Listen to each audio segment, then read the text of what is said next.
It's always Spiros that says, it's never a loss, it's always a lesson. And that helped me through, that's fine, just take it as a lesson and work on that. So if you see there is actually a Hachidan or Nanadan in Europe or in Japan, there is a chance for me to reach that part, to reach that point of my life that I can be. But you have all the female higher grade practitioners and sensei. No, don't give up. Continue doing that.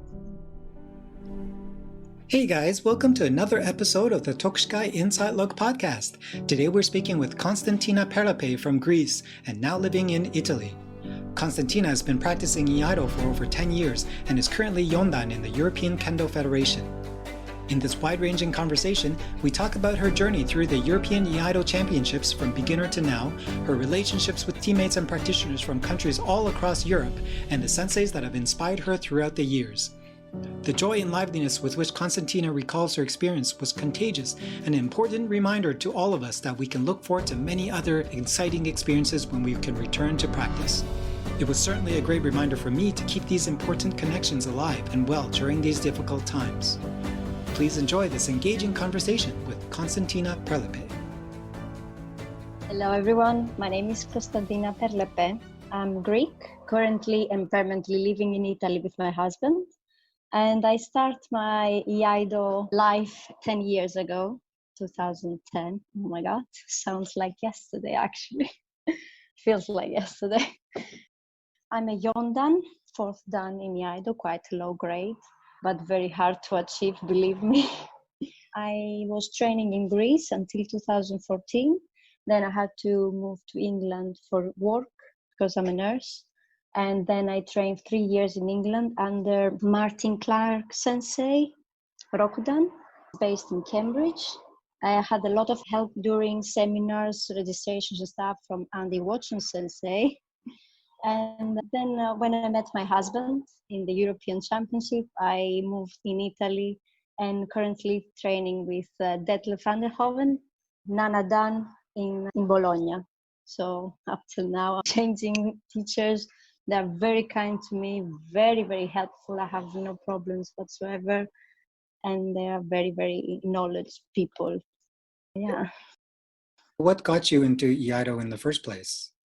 Yeah, I was training many years ago, Kung Fu, the Chinese martial arts. And one day our teacher showed us a bokken, and they say this is the Iaido sword that they use as samurai.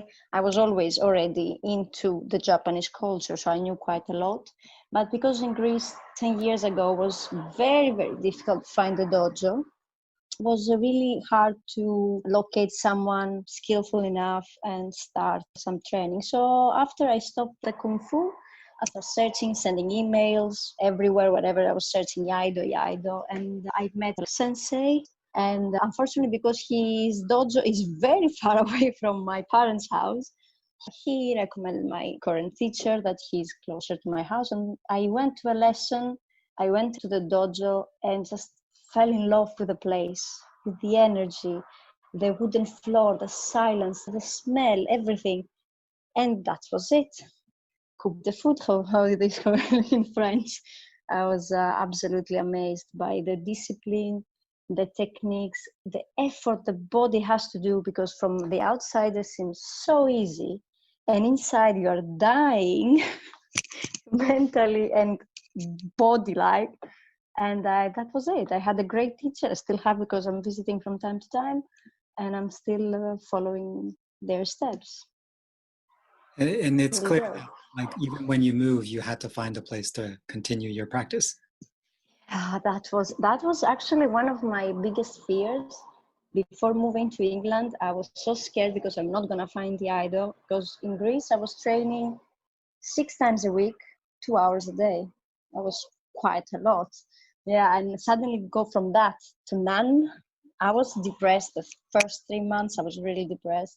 And for the first year, because I was living in a remote city at the north of England, it was really difficult to find a dojo. So I just had to travel a lot to attend seminars, summer seminars, most likely. And thank God, Andy Watson was so kind, and he subscribed me to his dojo so I can have my English passport of, yes, you can travel with a sword, because England is so weird with the swords at the airports. And he guided me through. So I changed city, I went to Cambridge, and I found Martin Clark, an excellent Iaidoka person that I have no words to describe. He helped me quite a lot, and depending my turns at work, because we work, on the clock with turns and stuff, he helped me very, very much. And as well, his students, because I didn't have a car, so his students willing to take me from my house, take me to the dojo. It was an amazing experience. I mean, I didn't miss Iaido so much. They helped me so much not to miss Iaido.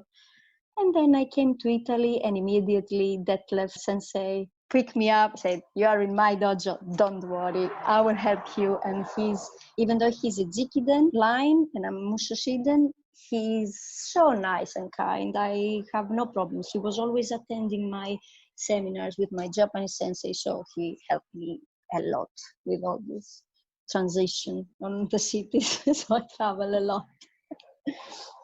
So I'm sure we're going to touch on some of these people that you've mentioned. Just a heads up to people who are listening. This is our first time trying something like this on this podcast. Normally I interview people, but today we thought we'd have some fun. Konstantina is going to look through some photos. She could describe them and then talk about what's meaningful about that. And I hopefully in the future we could do something similar with other guests, because on Facebook especially there's all these martial arts photo challenges, and the challenge is don't say anything about it, but then what's the interesting part of it? Like, I want to find out what's behind it. So Konstantina, why don't you choose one photo first, describe it, and then let's go from there. Sure. Okay, let's start with my first picture. It's this one.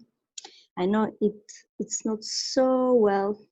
You can see I'm in the middle somewhere with blonde hair in this picture. I tend to change my hair always. And in this picture is my first international seminar in Poland in 2011 with my former Japanese teacher, Inoue Sensei. And now he stopped coming to Europe, and it's really sad because he has many problems. So we had to change teacher with his approval, of course. And that was my first seminar, 7 days, full Zenken Ren and Koryu. I was just a Mudan back then, but my Iaido level from here increased like 10 floors up. It was unbelievable, from 9 in the morning till 7 in the afternoon. And he was an unstoppable sensei. It was like he had batteries on him. I was more tired just looking at him, and he was nothing, going. And again, he was very strict and helped me so much. And at the end of the week, we had the championships, and between just a friendly Taikai. And I was so scared. Oh my God, first time Taikai, oh my God, what I'm doing. I don't even remember the name of the kata, something like that. With no reason, I won first place. I was like, okay, that means we did something really good there. So I remember from this picture, after the seminar, Inoue Sensei comes to me. He gives me his hand and say, "You're doing an excellent Iaido. I love your kiai, your pressure." And I start crying so much because it was just an honor, a Japanese sensei, that he was on the line with Sagawa Sensei, the last ninth dan in Japan.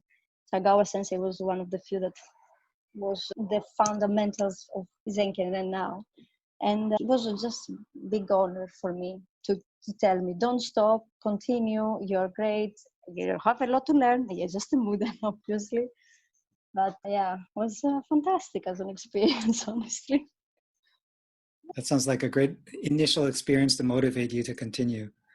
Yeah, imagine me, just like a 25-year-old. I was like, oh my God, thank you. Start crying so much. It's because, you think that the Japanese are not paying attention so much to us, the Europeans. If you're not high grade enough, you get this feeling sometimes from some Japanese. But actually, they see everything. It doesn't matter if you win medals or not. The thing that they attracts them is how you interpret the Iaido that you're doing.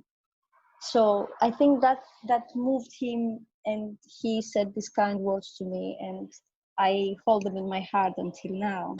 It makes me not want to stop, even with this bad cases of coronavirus. Don't stop, so continue doing Iaido. So yeah, he's an amazing man. And this was your first encounter with him. Do you have any other memories of when he came again in the future? What was his teaching like, and what was he like as a person? He was, after that year, we continued going another 2 years until he stopped going to Europe. The last time I've seen him was 2013. His teaching, no matter his age, because when I met him was around 70, 72, I think, and he had quite a lot of problems. If somebody knows him, correct me if I'm wrong. So until the last year we met him, he was relentless, like continuing strong Iaido. He was focusing on the cutting, the correct, okay, the technique, you have to work on it in your dojo, but you have to work other stuff as well. That's something that's colliding with so many Iaidokas that I see these days. So he was teaching us the real way to fight. Okay, maybe it's the Kisaki is not completely straight, 90 degrees or whatever, these points, but you have to be effective to cut. You have to be effective. And he was doing the kata with us. It wasn't just sitting in a corner, just looking at us. He was wearing his Iaido clothes, his bokken. He had the specially made bokken so he can make enough sound. It was amazing, doing the kata with us. And one day, I remember, that was the last time I met him, we were doing tsukate. And okay, we girls have some problems with tsukate anatomically. He comes to me, he grabs my shoulders, and he opens completely the shoulders. Konstantina-san, open, because he knows a couple of English, open. And I hear a crack on my back. I was like, this is supposed to be like that. Okay, arigato sensei. Hi. So this. He was like that. So he was going to each one of us and correcting. It wasn't just the sensei that, okay, you do it right. Okay, that's fine. I'm gonna focus only on my Godan, Rokudans, and whatsoever. He was really, really attentive to everyone and so kind, because after the training we had lunch together. We were talking. We have the translator that she was like helping us. If you want to talk to him, please do so. Ask questions. I'm translating. So he was so kind and always answering my questions. Always. I have no problem with him. So glad I met him. As I can see, most of my photos are from the Europeans. It's a big impact on me. So my second photo is this one. You can see me. I'm the blonde girl, hugging by the guy. This is Michalis, my senpai. It's the year of 2012 in Stevenage, England, when we had the European Championship, and I won the first place in the Europeans. So after I realized what happened, because when you are on the zone, you don't realize what is happening. Michalis ran to me, hugged me, and said, "Do you realize what happened? You got the first medal." And nobody ever got gold medal before. The year before, he won the third place in Yonda division, but gold medal was never something that happened for the Greek team.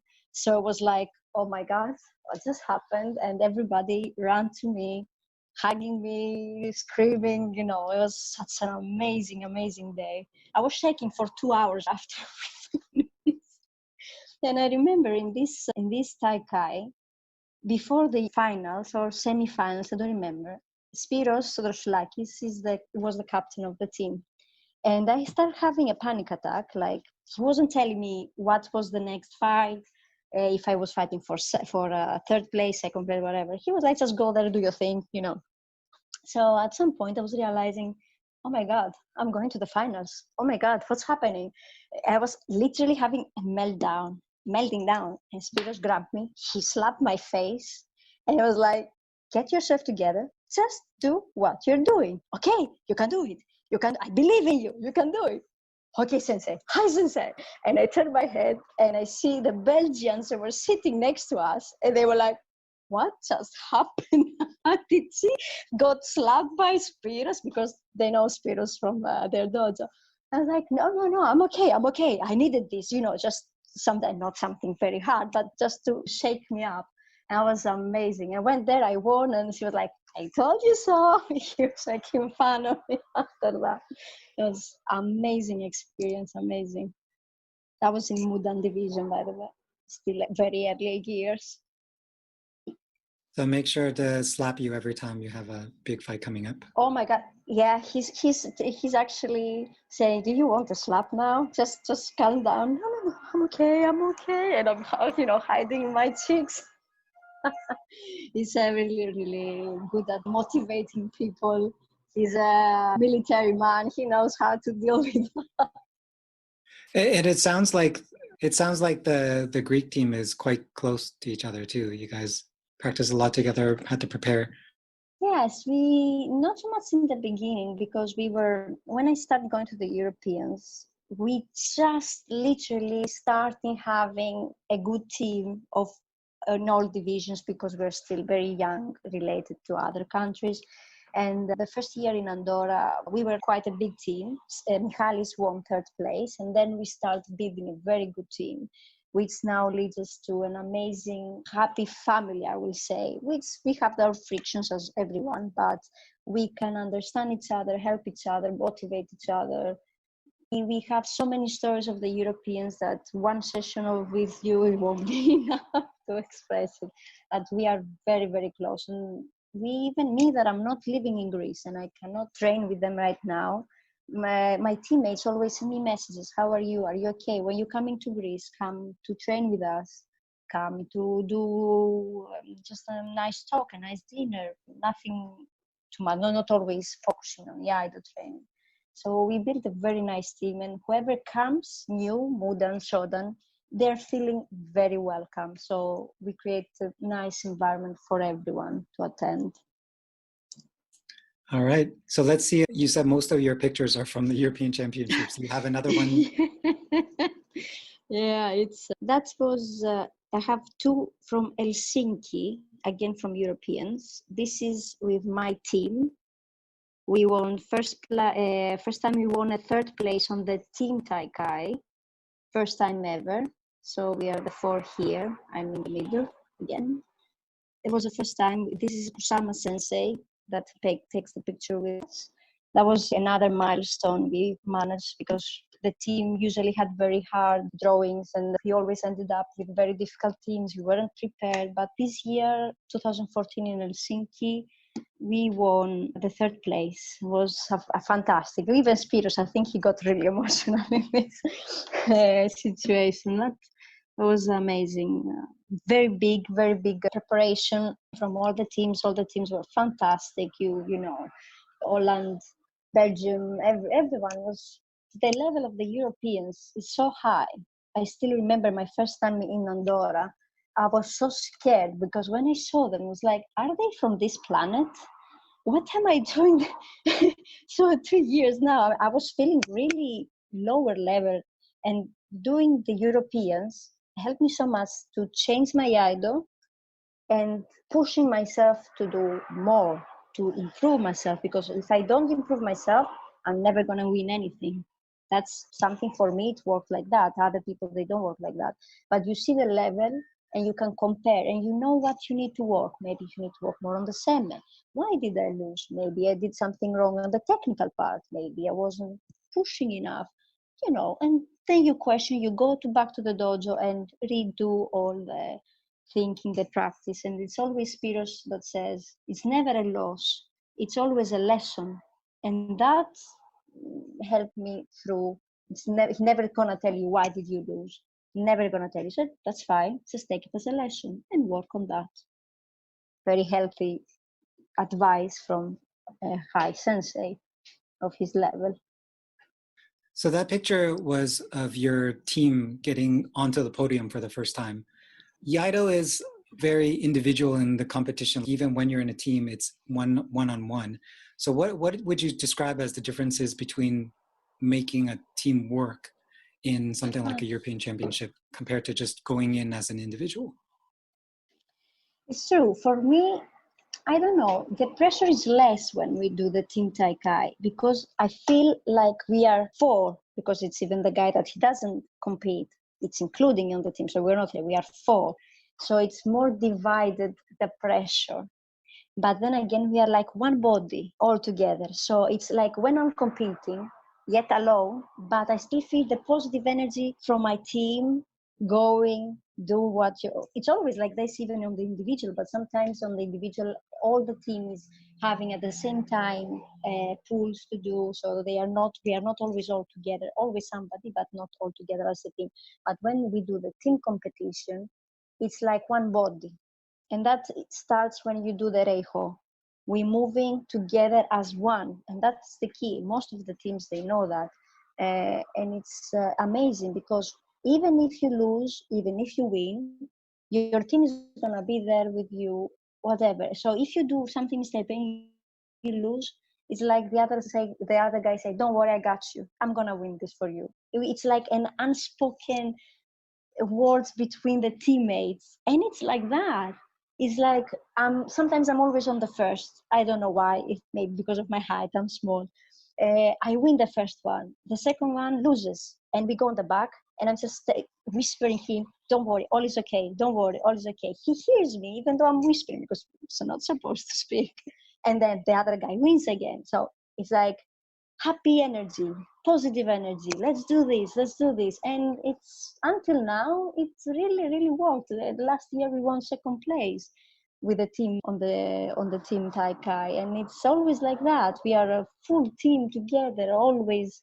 Don't worry, we're gonna win the next one. Don't worry, just do your thing. It's not pressure. That's the difference. When you go alone, you are alone. It's you against the other one, and you have to convince the sympans that, look at me, I'm the best. There's no one else to support me on the back to win the second fight so we can win. It's me. So it's more pressure to deal with it. This is how I feel it. I don't know if other Iaidokas have the same feeling, but this is how I interpret it. Yeah, just hearing you talk about this makes me miss the Taikai. COVID finished quickly so we can get back at it. And so, sometimes I say, many times I said that, oh my God, I'm done with Taikai. I don't care anymore. It's just too stressful. My body, before the Europeans, I'm putting my body in so much stress, so much hours and practicing and suburi and challenging. And then I said, you know what? I don't care. But then again, I was like, oh my God, I miss the thrill. I miss the entering the Iaido and say, this is life and death. I have to win. Otherwise, I'm dead. It's something more mental rather than, and it's not about the medals. It's not about the medals. Maybe when I was in mood and I was more excited, oh, I got first place or second. But now it's more like I have to do well, because after Yonda, the Iaido starts to become more, yes, technical. You have to have the technique to reach Yonda, but then you have to prove that, yes, I'm cutting somebody in front. This is a real battle I have to win. It's not just, yeah, we are doing Kihon, 1, 2, 3, 1, 2, 3. And that's why I like Taikai. In the first several years, because you get grades quickly, you enter the next group and then you might be facing different people. But as you're entering the higher grades, you see the same people again and again, and you develop this kind of rivalry in a good way. Like one person beats the other person beats you, and then you just push each other up. Oh my God, this is exactly my life in Europeans. Because, I'm going 10 years now in the Europeans. And in my category, we are always the same people. And hopefully you say, okay, like Valentin Vervac, that he's the gold boy, I'm calling him. He's always winning. Amazing Iaido. I have no words about this guy. And at some point we were on the same category, on the Sandan. And it was on, not a pool, but on the knockouts, on the second knockout. If I had won, I would have had to encounter them. But thank God I lost. I was like, okay, thank God. Just go change your category. Let me relax a little bit on my category. But it's so happy, so nice, because he comes to me when I was having another pull down. I passed. Okay, I was ready for knockout. Konstantina, be careful. You're doing this wrong. Okay, thank you. But we were on the same category. This is what I like. And I was so wrong the first year that I went in the Europeans. I was so scared that people are mean, people are very individual. Okay, they are this kind of people, but it's so one or two, but not the majority. They help each other so much. Be careful with the timing. Be careful with the line, don't go out. We always, even if we are in different countries, same categories, that you can easily say, you know what, do what you want to do, it's easier for me to win. You have people that comes and say, be careful with that, because I saw you doing this wrong, it's not good. And I'm feeling like this is the real Buddha. We are not there to kill each other, we are there to learn from each other. And okay, let's have a fun, but by doing the Taikai, which is always a great learning opportunity. And I have no words about that. It's like, in fact, I'm going to show you the next two pictures. This is me hugging Kim Cross from Belgium. That was the Taikai Europeans in Berlin, Germany, 2015. We were both on the semifinals. And I lost 2-1. I won third place, he won second because later he lost in the finals. But when we get out from the pool, we ran to each other, start hugging each other. I was like, I'm so glad you won. I'm so glad you won. Thank you so much. In the simpan, they were looking at us a little bit like, what are they doing? But for us, I was really happy because I was competing against a friend. But it wasn't a competition. It was like a friendly match. It was like that. And it was feeling like that. I was so genuinely happy that I lost from Kim because as well, he's a good Iaido. I know him so many years. And the same happened with Tea from Finland. I won second place. She won first place. That was in Poland, Zatowice, in 2018. When we reached the finals, I didn't know who was my opponent. And I was really drained, tired, you know, how is Taikai. And I saw Tea running to me, jumping on me to hug me and kiss me. I was like, what happened? Oh my God, we are competing together on the finals. Oh my God, two women, especially because we were two women. And that's really rare in the Iaido world, if you think about it. And I was like, I can't believe it. We are competing together. It's such an amazing opportunity. And it was. It's not like, oh my God, I'm competing against her. Oh my God. No, it's like we are having a family from other countries. It's like international family, as we call it. And it was an amazing experience. She won first place, fair and square. I won second place. And again, we were hugging each other and crying together. It was amazing. And on the podium, we were all girls on Southern Division, apart from one guy, I believe, from Switzerland, if I'm not wrong, that he got to the third place. But all the other, even fighting spirits, were all girls. And Kusama Sensei said, oh my God, that's a great podium, all women. It was fantastic moment. The way that you're describing it, it just makes me think that normally in competition, you have an opponent, you don't really know them, but you respect their ability. But the difference here is it's like you're competing with siblings, like you're saying, you're from different countries, but you're brothers and sisters. So there's no animosity when one person wins or loses. You're just happy that you get to have this. Hard feelings. Yeah. Exactly. As I believe that if I win, it's not going to be somebody's going to be mad at me because I beat him or her. It's the same as me. I'm not mad. I'm going to say, I'm mad with myself. What the hell did I do wrong? Why did I miss this? But I'm happy that the other guy or girl won fair and square. It's not something to be mad about the other guy, Jesus, let's be honest. And that's just a nice, healthy way of seeing Buddha in Iaido.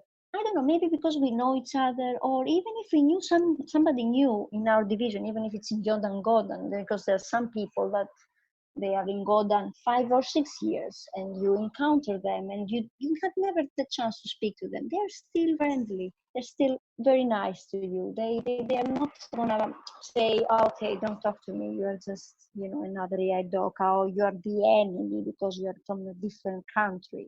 I never experienced this in Iaido, never. So the next photo will be of the two sensei that inspired me that women can do a lot. Actually, there are two women.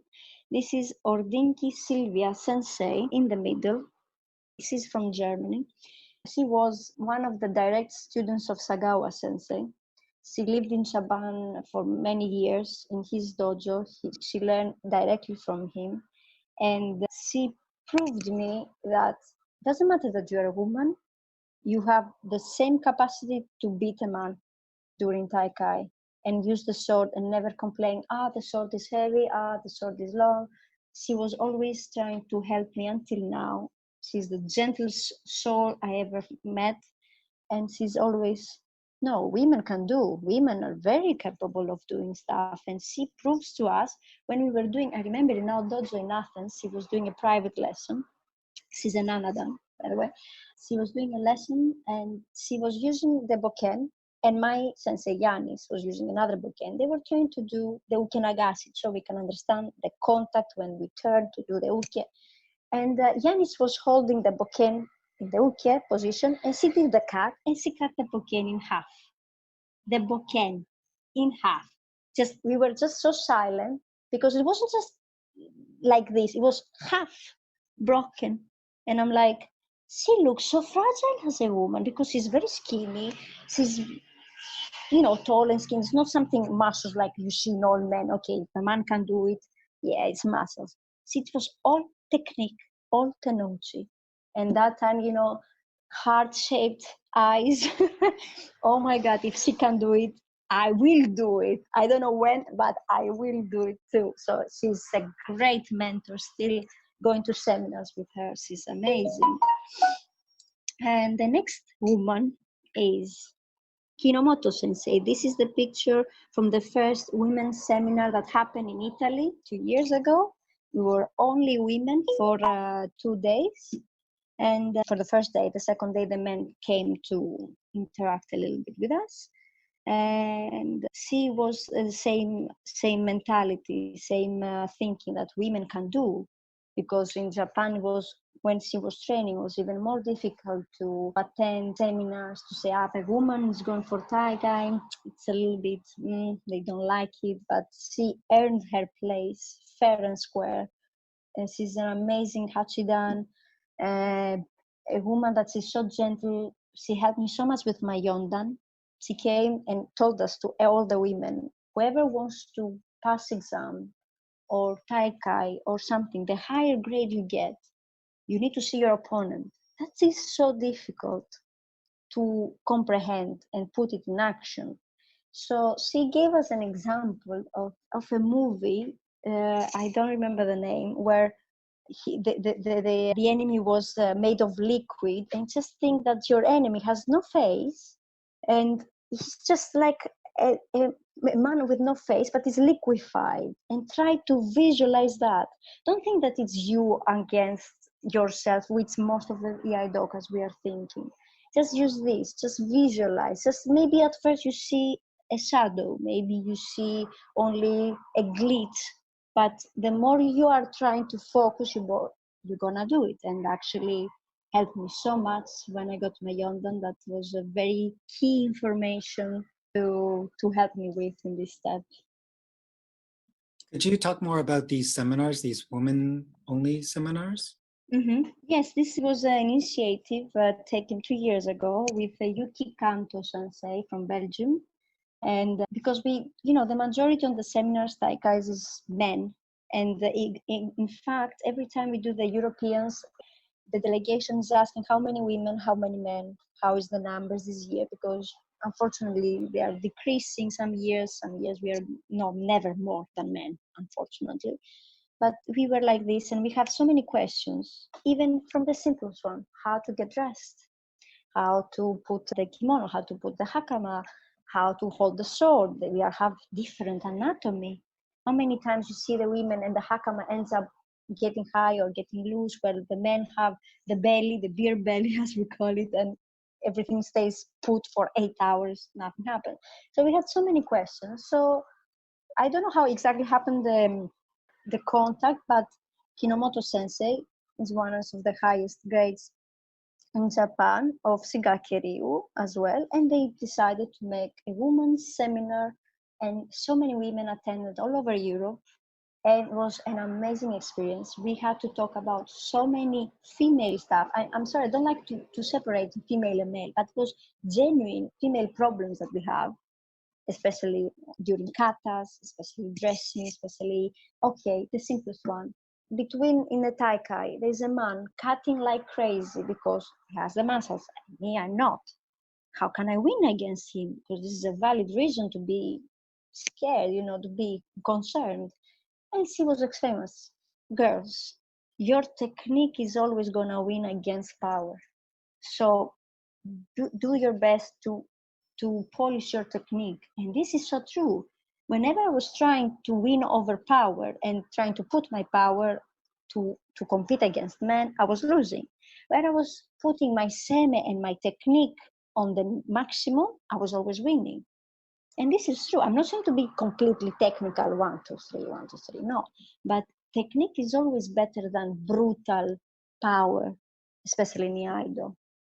That's how she helps us, everybody, because it's in Iaido, you don't have female category, male category. So we talk about something else, if that ever gonna happen. But when we have this mix of genders, female, male together competing, you have to, it's not a trick, it's just a legit way to compete against guys as for women. And many other stuff, how to train, how can we women continue training, because we can be mothers, we have motherhood, the men never stop. If they become father parents, the women have to take a step back to raise the family. How to use everyday objects, even the knife to cut the tomatoes, how to use them in the house so you're not going to lose your tenouchi. All these little secrets, golden secrets as we call it, that tells you, okay, that doesn't mean anything that I'm a woman. I still can do it. I still can go with another way. Maybe it's a longer way, because men are always a little bit, unfortunately, more direct, but we're going to arrive on the same point. Sometimes we are better than men, not in a bad way, but more polished in technique than men in some situation, not always. That's the other interesting thing about this seminar too. It's the type of questions and the type of conversations that are being had when it's a mixed seminar. Usually it'd be like, how do we do this really technical, or how do we really kill an opponent?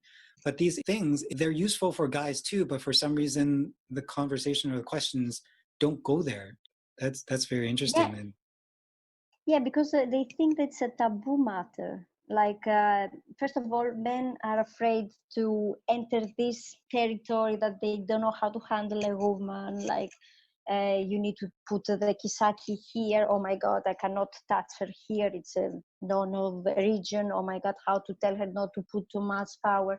Or women being so shy to ask directly to the teacher or the sensei or whatever, how can I do this? Because I have this problem. I have a different body type. I cannot hold the sword like this. The sword is going up because I have hips. So there are some things that they're so difficult to communicate with men. And that was the second part of the seminar. The men doing the questions, these exact questions, and Hinomoto Sensei to answer. So how to find a way to communicate with your female practitioners. And yes, you can do this and this and this. That was, all guys were really attending, eyes, ears open, writing down information, because for them it's really useful. It's a really big issue, even for men, having female practitioners in their dojo, because they don't know how to handle them. It's not men that they can hit each other, touch each other, whatever, and it's been okay. So it was an eye-opener. I attended 2 years in a row. This year I couldn't go because of the COVID. It happened in Brussels. It was just when all this mess started. But hopefully it's gonna, every year, every 2 years they change location. So we can have people that they cannot travel. So we can go to their country. That's a very, very considerate matter, because so many other friends, female friends, that they're not financially stable to do this kind of trip. Because believe me, every seminar is going to cost you around €1,000. Hotels, trips, suitcase for the sword, the seminar. So it's not very easy. So they're trying to do it every 2 years. I think, if I'm not mistaken, in different locations, as many as they can attend. Great, that's amazing. We started doing something similar in Canada too, and it's very eye-opening. It's not necessarily even saying, okay, let's just focus on the differences, but it becomes a different type of seminar when you have this topic. It's very interesting. Exactly. It's unbelievable, because in the seminars you are focusing, I'm doing the kata, I'm doing the Iaido, I'm doing the Zeki Reno, the Koryu, and we forget other aspects that they are so important. So you can make yourself better, so you can deliver this information that you're just receiving. And it's fundamental for us as women, because I'm a woman, I have to speak for my gender, hopefully. But this is something that really, really helped, and I'm hoping that's going to continue, because I think, and it's a big problem, many girls, young girls, older women, they want to enter in this world, but they are so scared because it's so concentrated on man. It's you turn your head, it's all men, and you are having a question and you cannot deliver this question, and you feel hopeless, and then you stop Iaido because nobody can understand you. And that's a big issue, because we have so many great practitioners, but technicality problems that cannot be solved because they didn't have the audience, the correct audience, that's just been missed. I can see that when this first starts, it'd be focused on how do we help like the more junior intermediate women feel more confident and continue doing the art. And then eventually this could shift to when you have enough senior women, then how do you help them become leaders, and how do they be more assertive in that manner? And yeah, we need more women. Yeah, this is a good way, a good start. More understanding, more questions being answered, so you can help each other, and step by step that will shortly or long term have a better way of communicating between us. So if you see, there is actually a Hachidan or Nanadan in Europe or in Japan, so there is a chance for me to reach that part, to reach that point of my life that I can be seeing Yuki Kanto. She's a Rokudan, she's amazing Eidoka. I said, oh my God, I want to be like her, because I'm just a Yondan and I don't know if I will do it, but you have her and all the other female higher grade practitioners and sensei. No, don't give up. Continue doing that. It's amazing that you even try, because let's not take it for certain that because you're a woman you cannot do this. It's impossible. I've done it. I won against men. I lost against men. It's fair and square, but it can be done. It's not something impossible. That's I keep saying. okay, let's see if we can cover one or two more photos. Yeah. So the next photo is this one, again with Kim. It's a very great friend of mine. It's in Zalowice in Poland, when we both got our Yondan, and we literally crying like babies, because Yondan is a big milestone. Big milestone. I think Yondan and Rokudan is something that it's nothing like, okay, I'm going, doing my exams and going. Has the highest rate of fail, Yondan. There's so many people repeating again and again, unfortunately, because of this milestone. It's difficult. So that was the end of the Taikai. We passed the Taikai, Team Taikai, okay. And we did the exams. Because I'm the youngest, I was on the first round, because it goes up according to age.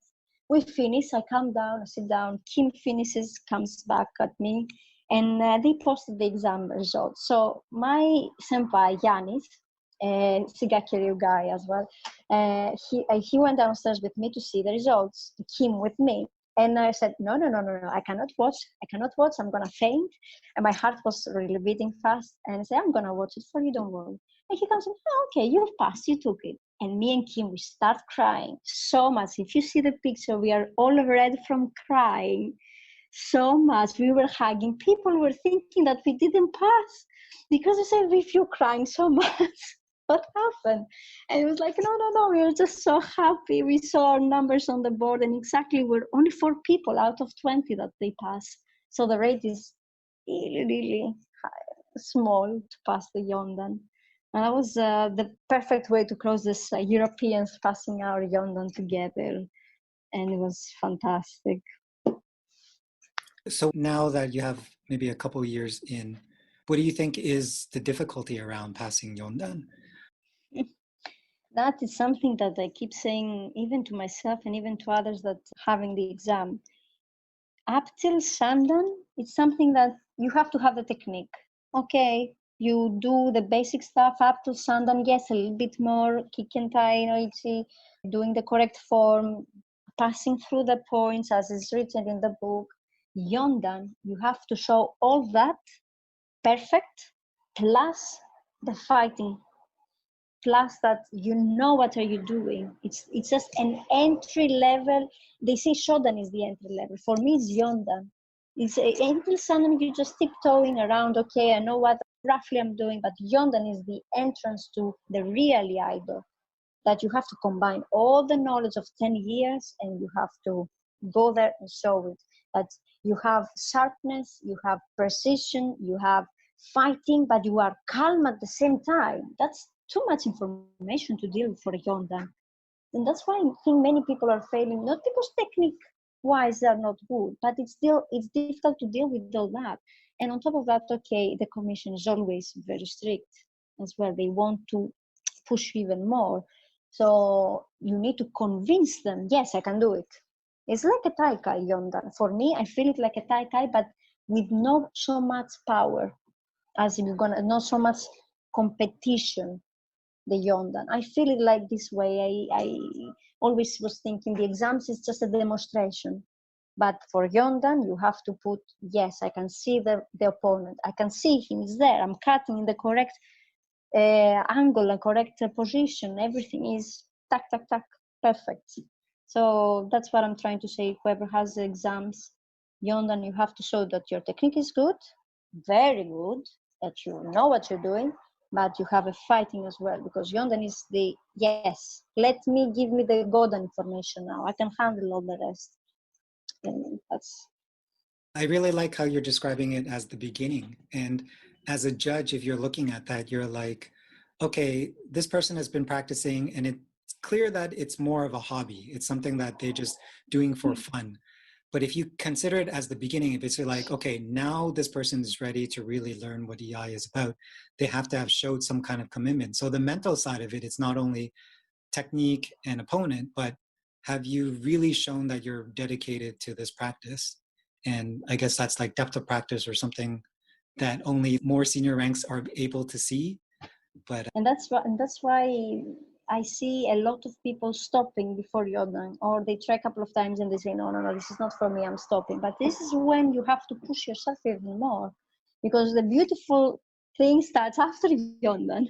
More difficult things to handle, more information, more into depth information about the Iaido and what represents. It's not just moving my sword 90 degrees up and down and making it sound beautifully, because everybody can do that. Let's be honest. You buy a sword with double heel, really deep groove, and you can make a sound beautifully. But is it correct? Does it serve its purpose? No. Now you learn it from Yondan and above, why you're doing this and why we're doing. Until Yondan is like we are in elementary school, and I'm showing you the waza just to understand how to move yourself. Now you have to disassemble everything and put it on, so you, like a Tetris, blocking all the spaces and do the perfect form. That's why when you see a Rokudan or a Godan, some other practitioners is like, I cannot find a mistake.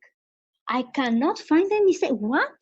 How can I judge two Godans or Rokudan that they're competing and they are like, oh my God, I can't. It's like when I was having finals with Simonini from Belgium and Zanoni from Italy, both incredible Rokudans, and we were like, I don't know. I really don't know to who I should give the flag. Both really passed there and Nana done examination perfectly. But it's like this. This is the level we have to work on it after Yondan. You cannot just drop all the information from lower grades.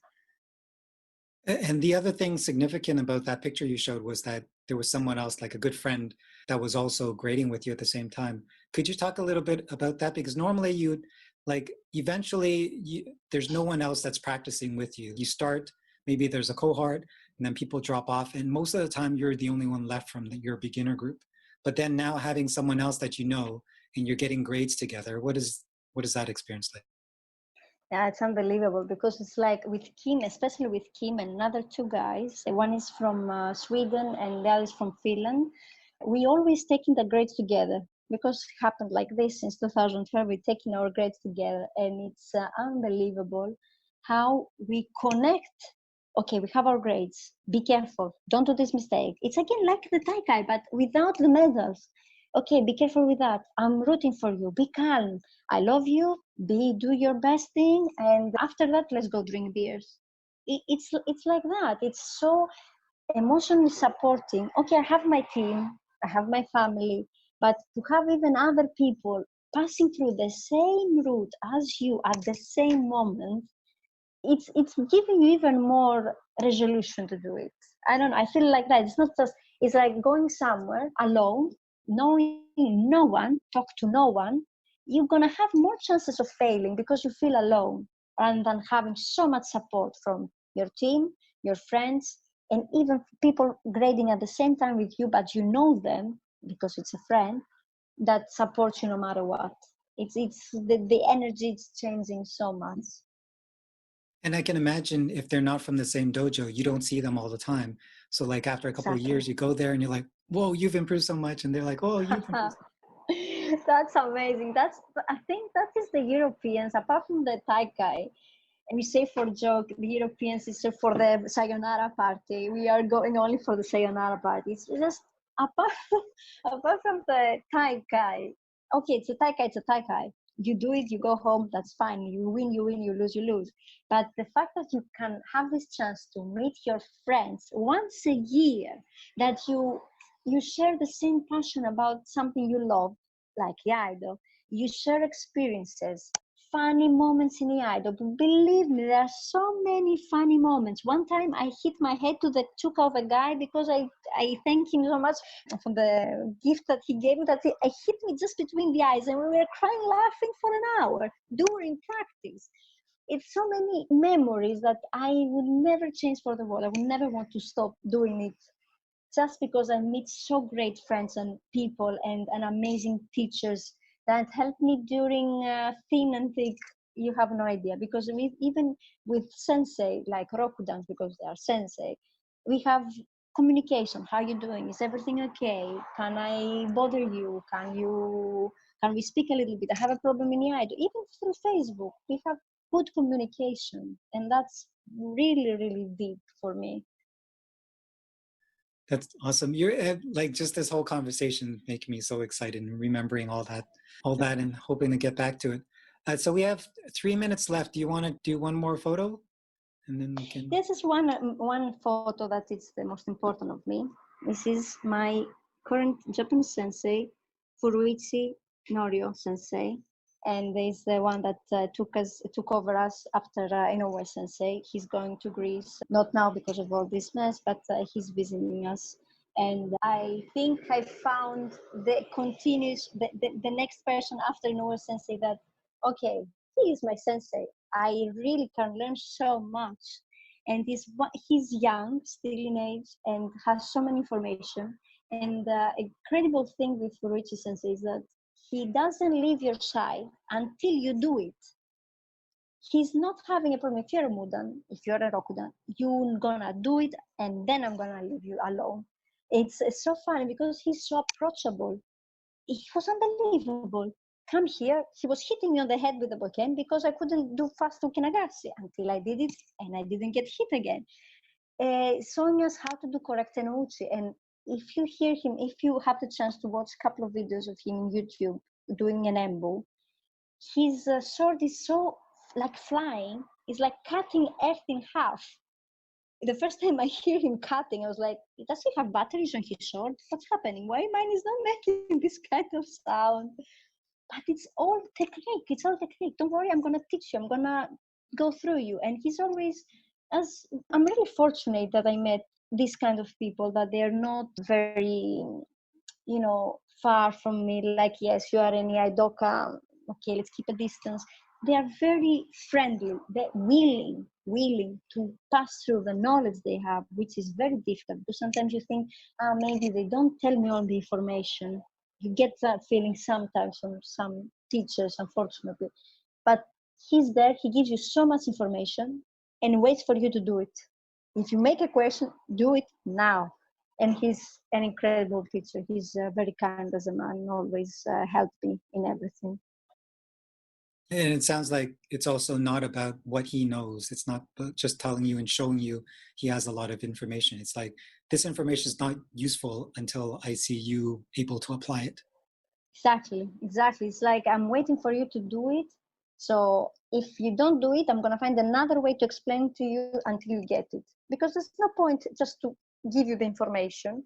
I just need to. Every person is so individually different. Sometimes I can see the Furichi Sensei and I understand it immediately. But let's say my kohai will see the same thing and understand completely something different. So he sees that because he's an expert sensei, comes to us and say, no, it's not like that. It's a third part, something completely different from both of our opinions. So he waits for us to do it because it's his passion. He's coming to Europe so many times a year and he's really, really, really happy to assist and pass this knowledge to us. Okay.